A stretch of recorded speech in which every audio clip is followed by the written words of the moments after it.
43 employees were gathered in Conference Room A on the 9th floor of Advanced Modular Systems when the new CEO, Patricia Seward, pointed at the man in the worn gray canvas jacket and told him to stand up. Not one of them moved. She walked toward him slowly, heels striking the hardwood in a rhythm that filled the silence, stopped 2 feet from where he was sitting, and held out her hand palm up. "Your badge," she said. "Your keycard. Your laptop. Right now. In front of everyone." He looked at her. His hands stayed flat on the table. His expression did not shift. Not once.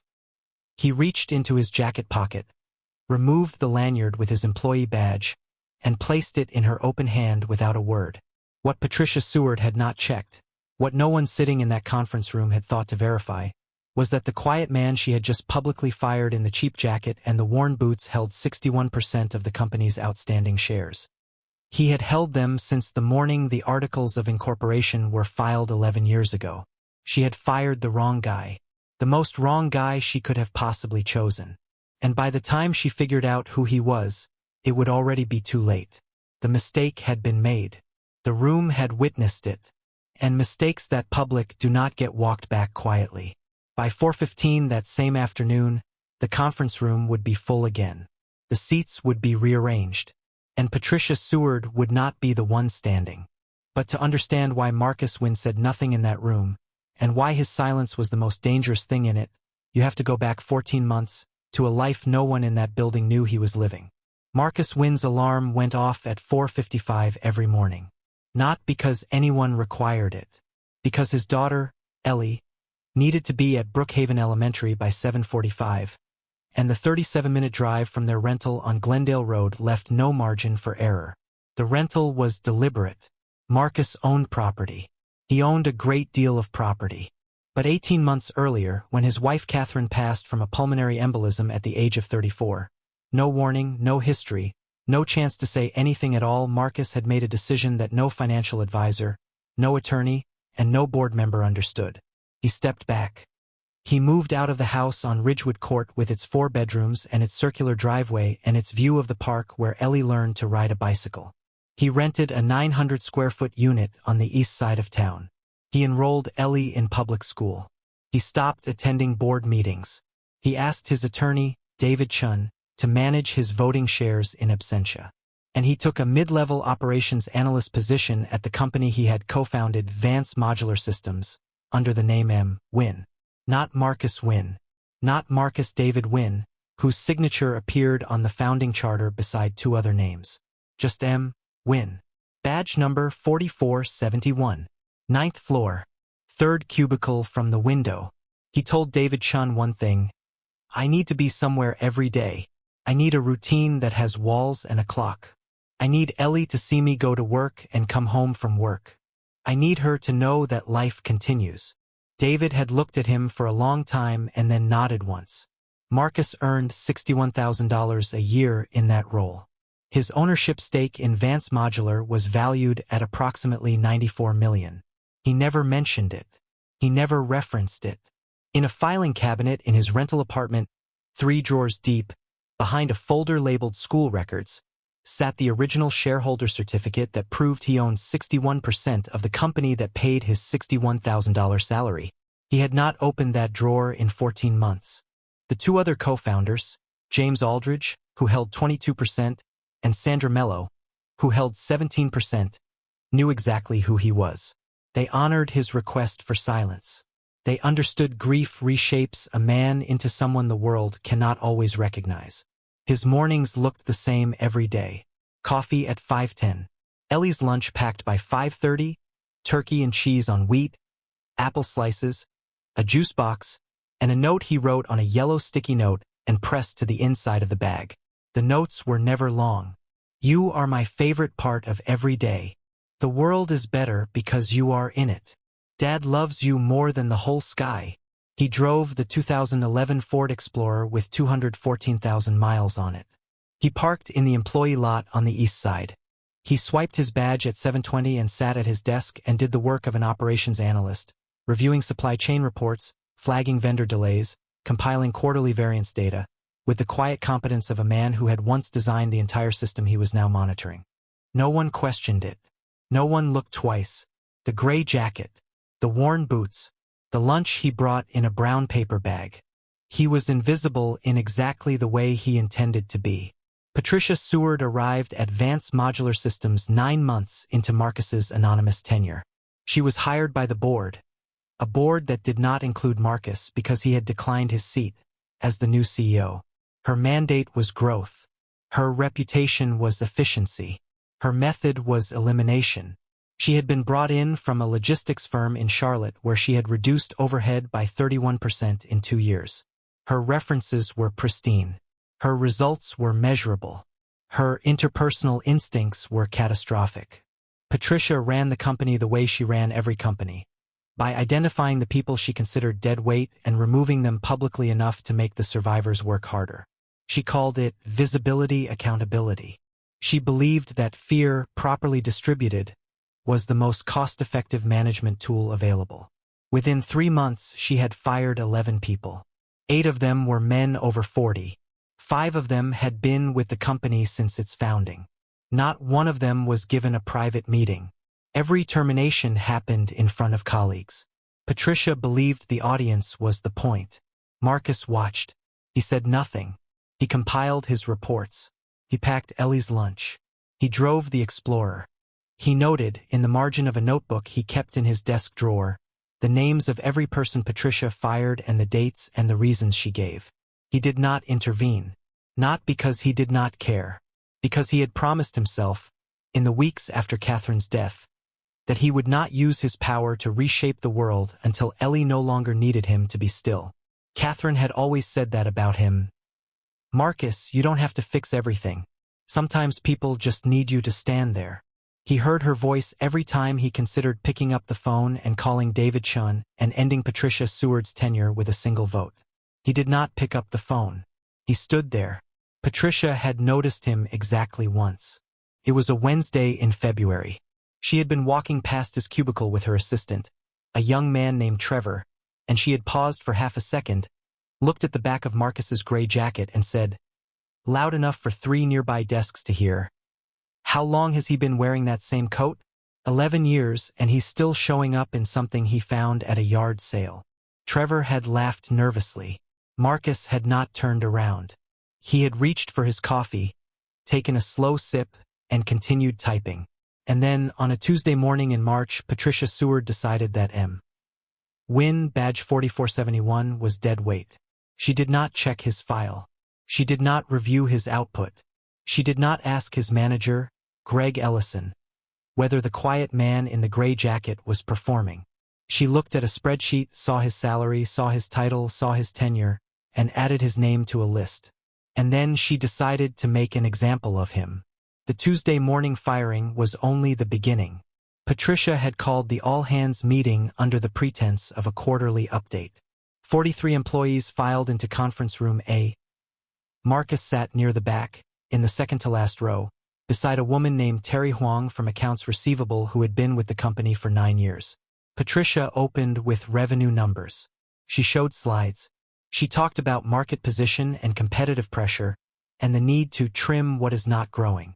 Then she turned off the projector and looked directly at Marcus. "Mr. Wynn," she said. "Stand up, please." He stood. "How long have you been with this company?" 11 years.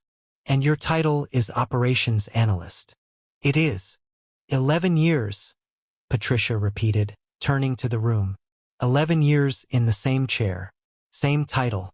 Same output. Same jacket, frankly. A few uncomfortable laughs rippled through the front rows. "That is not loyalty. That is inertia. We are not a shelter for people who stop trying. And I have reviewed every file in this company. There are no surprises here. Only people who have been hiding behind their tenure for too long." She paused long enough for the silence to do its work. "Do you have anything to say?" she asked. No. That single syllable landed in the room like a stone dropped into glass.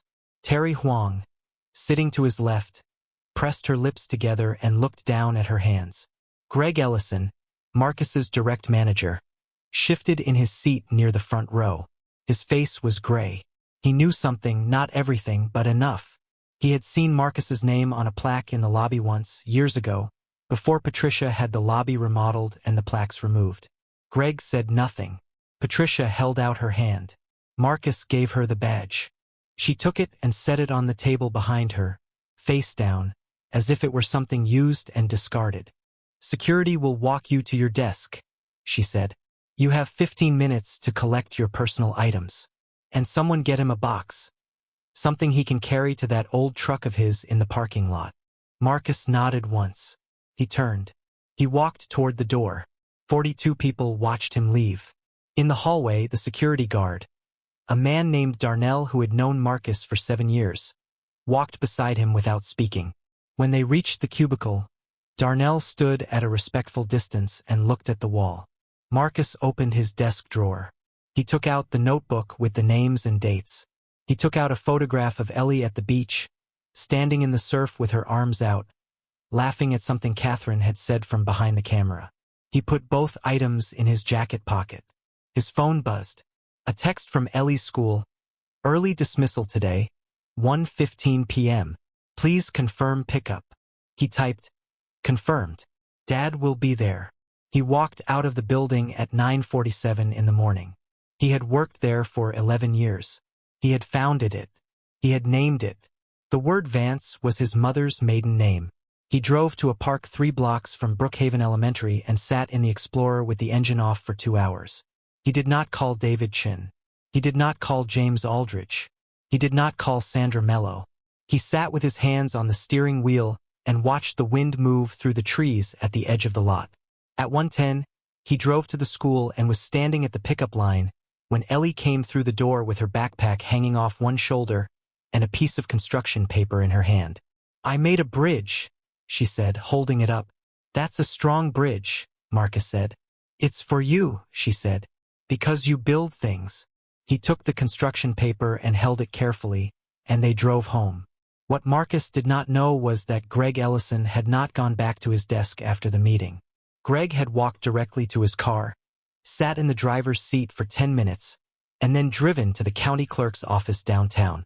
He asked to see the incorporation records for Vance Modular Systems. The clerk pulled the file. Greg read the founding charter. He read it twice. Then he photographed every page with his phone. He drove back to the office and said nothing to anyone. But that was not the end of what Patricia Seward did. 3 days after the firing, Marcus received a letter at his home address, the rental on Glendale Road, on company letterhead. The letter stated that a review of his work had revealed mischievous data handling practices, and that the company reserved the right to pursue legal action if proprietary materials were found to have been removed from the premises. The letter was copied to the company's legal counsel. It was also copied, inexplicably, to the parent-teacher organization at Brookhaven Elementary, where Marcus had listed Vance Modular Systems as his employer on Ellie's enrollment forms.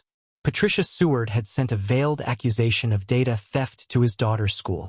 Marcus read the letter standing at the kitchen counter. Ellie was in the next room, drawing at the table. He folded the letter along its creases, put it back in the envelope, and placed it in the top drawer of the filing cabinet beside the refrigerator.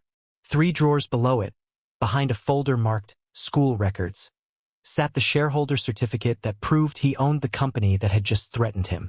He did not open that drawer either. He did not call a lawyer. He did not respond. He made dinner, chicken and rice, Ellie's favorite. That night, after she was asleep, he sat in the living room with the lights off and held the photograph from his desk, Ellie at the beach, and turned it over in his hands for a long time. The silence in the house was enormous. The letter to the school arrived in the PTO inbox on a Friday. By Monday, 2 parents had mentioned it to the assistant principal. By Wednesday, Marcus received a call from the school office asking him to clarify his employment situation before the next parent-volunteer cycle. He clarified nothing. He said, "I am available for any volunteer role. My background check is current." The woman on the phone paused.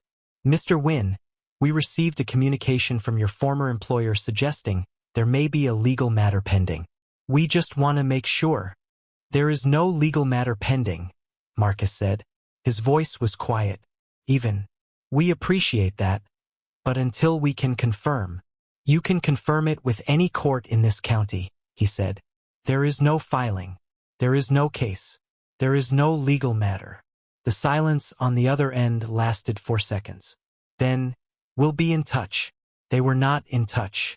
Marcus was quietly removed from the volunteer list for the spring reading program. Ellie did not know. She did not ask why her father stopped coming to read on Thursday afternoons. She simply stopped mentioning it. That was the first cost. The second came 10 days later. A recruiter Marcus had contacted about a consulting role called to say the opportunity had been filled internally. Marcus asked no follow-up questions. But that evening, he checked his professional profile online and found that Patricia Seward had posted a company-wide restructuring announcement that named him, by full name Marcus D. Wynn, as one of several employees separated for cause. For cause. He had not been separated for cause. He had been fired in a conference room for being quiet and for wearing a jacket she did not like. And now his name was attached to language that implied misconduct. He closed the laptop. He sat at the kitchen table. Ellie was already asleep. The apartment was still. The refrigerator hummed. Outside, a car passed on Glendale Road, its headlights sweeping across the ceiling and vanishing. He could end this tonight. One phone call to David Chin.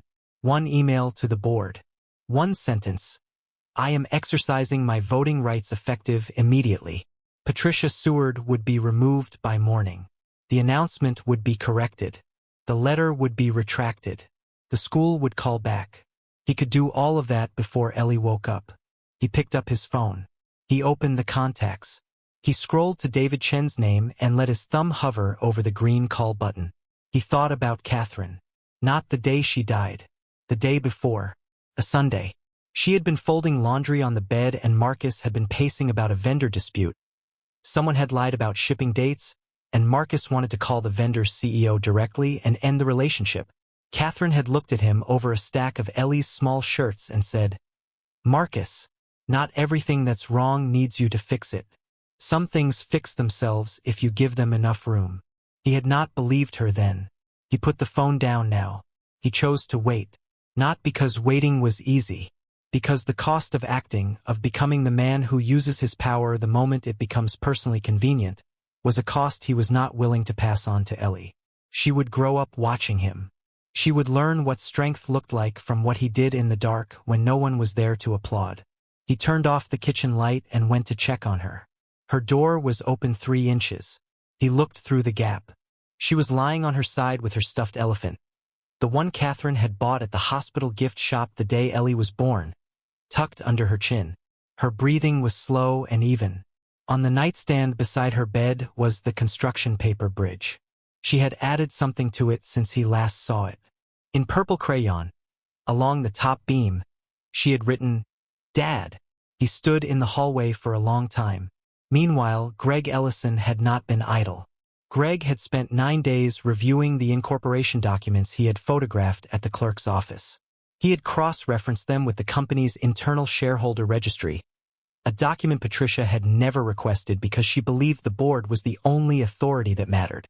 He had confirmed what he already suspected. M. Wynn, badge 4471, was Marcus David Wynn, holder of 61% of Advanced Modular Systems outstanding shares. Greg had also pulled the company's bylaws. Section 9.4 stated clearly, no employee holding more than 15% of the company's equity may be terminated without a supermajority vote of the board of directors, with the affected shareholders' voting rights preserved in full. Patricia had not convened a board vote. She had not consulted legal. She had not even checked the shareholder registry. She had stood in that conference room and told the entire company that there were no surprises in any file, and she had fired the one man whose file would have ended her career if she had bothered to open it. Greg did not tell Marcus. He called James Aldridge. James listened for 12 minutes without interrupting. Then he said one sentence. Schedule a full board meeting. Emergency session. Thursday at 3. Greg asked, should I tell Marcus? No, James said. He'll know when it's time. The board meeting was placed on the internal calendar that evening. Patricia Seward received the notification at 9:14 p.m. The subject line read, Emergency Session, Governance Review. She read it, frowned, and went to bed. She did not check the bylaws. Thursday at 2:55, conference room A was full again. The same room, the same long table, the same window that looked out over the employee parking lot where a 2011 Ford Explorer sat in the third row. Its paint faded, its inspection sticker current through September. 41 of the 43 employees who had been present for the firing were in attendance. 2 had since resigned. Patricia Seward sat at the head of the table in the same chair she had stood behind when she held up Marcus's badge. James Aldrich sat at the opposite end. Sandra Mello sat to his left. David Chun, Marcus's attorney, sat to his right with a leather folder closed in front of him. Greg Ellison stood near the door. Patricia looked at the arrangement and crossed her arms. "I was not informed of the agenda," she said. "The agenda," James said, "is governance." "Governance of what?" "Of this company, its bylaws, its shareholder protections, and a termination that occurred in this room 17 days ago." Patricia's chin lifted slightly. "That termination was within my authority as CEO." "It was not," David Chun said. He opened the leather folder. Inside was a single document, the company's bylaws, with section 9.4 highlighted in yellow. He slid it across the table. Patricia looked at it. She did not pick it up. "Section 9.4, David said, requires a supermajority board vote before terminating any employee who holds more than 15% of the company's equity.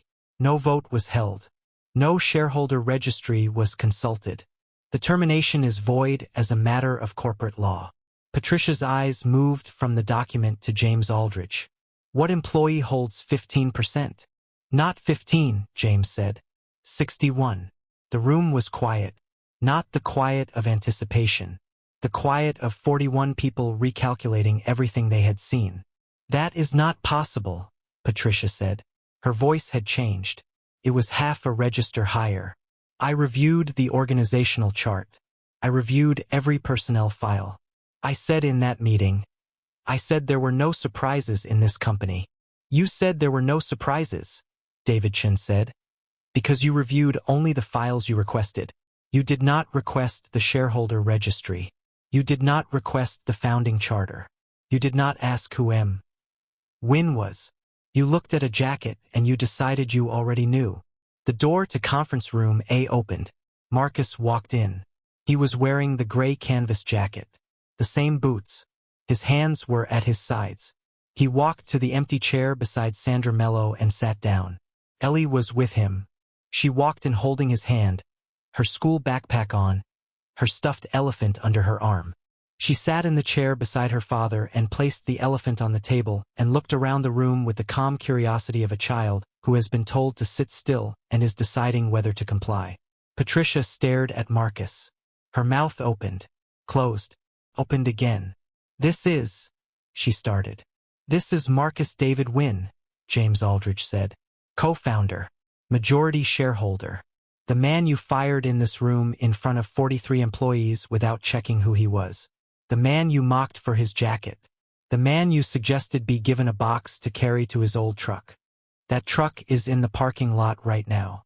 It has been parked in that same space for 11 years, because he is the one who approved the construction of that parking lot." Sandra Mello spoke for the first time. Her voice was steady and unhurried. "The board held a vote this morning by written resolution. The results are as follows. Patricia Seward is removed as CEO of Vance Modular Systems, effective immediately. The termination of Marcus Wynn is rescinded. The letter sent to his home address is retracted, and an apology will be issued to every recipient, including Brookhaven Elementary School. The public announcement naming him as separated for cause will be corrected within 24 hours. Patricia's hands, which had been folded on the table, separated.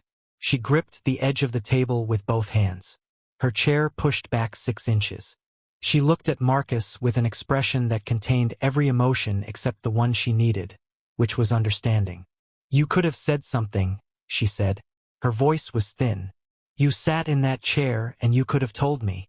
Marcus looked at her. His hands were still in his lap. His expression had not changed since he walked through the door. "You didn't ask," he said. "For words. Quiet. Final. Not cruel. Not triumphant. Just the truth, delivered without heat. In a room that had finally gone still enough to hear it." Greg Ellison, standing near the door, exhaled slowly and looked at the floor. Terry Huang, sitting in the third row, pressed both hands flat on her knees and nodded once, to herself with her eyes closed. Patricia stood. She picked up her notebook. She looked once more at Marcus. At the gray jacket, the worn boots, the 7-year-old girl sitting beside him with a stuffed elephant on a conference table, and she walked out of the room. No one followed her. Ellie looked up at her father. She tugged gently on his sleeve. "Dad," she whispered, "can we go home now?" Marcus put his hand on the top of her head.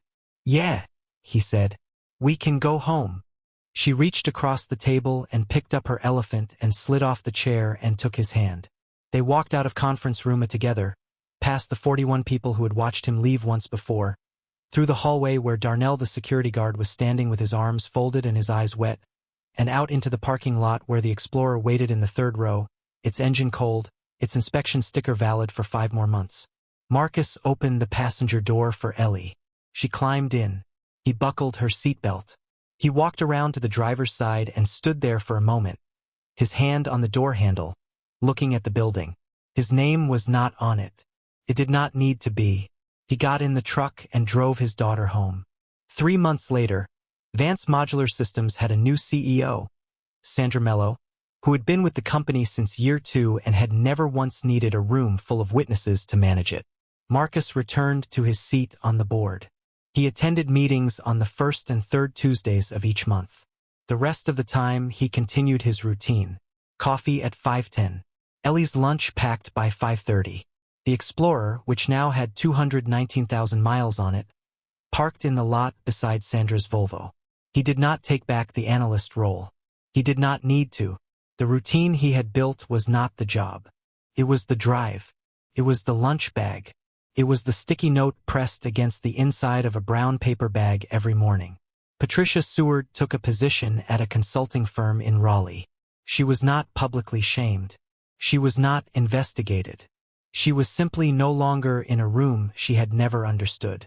People in her industry told the story for years, about the CEO who fired the wrong guy in front of 43 witnesses because she judged him by his jacket. Brookhaven Elementary reinstated Marcus on the volunteer reading list without comment. On his first Thursday back, he sat in a small plastic chair in Ms. Hernandez's second-grade classroom and read a book about a bear who builds a house. Ellie sat in the front row and watched him with her chin in her hands and did not say a word. After the reading, Ms. Hernandez walked Marcus to the door. "She told me something the other day," Ms. Hernandez said quietly. She said, "My dad is the kind of person who waits until it's right." Marcus nodded once and walked to his truck.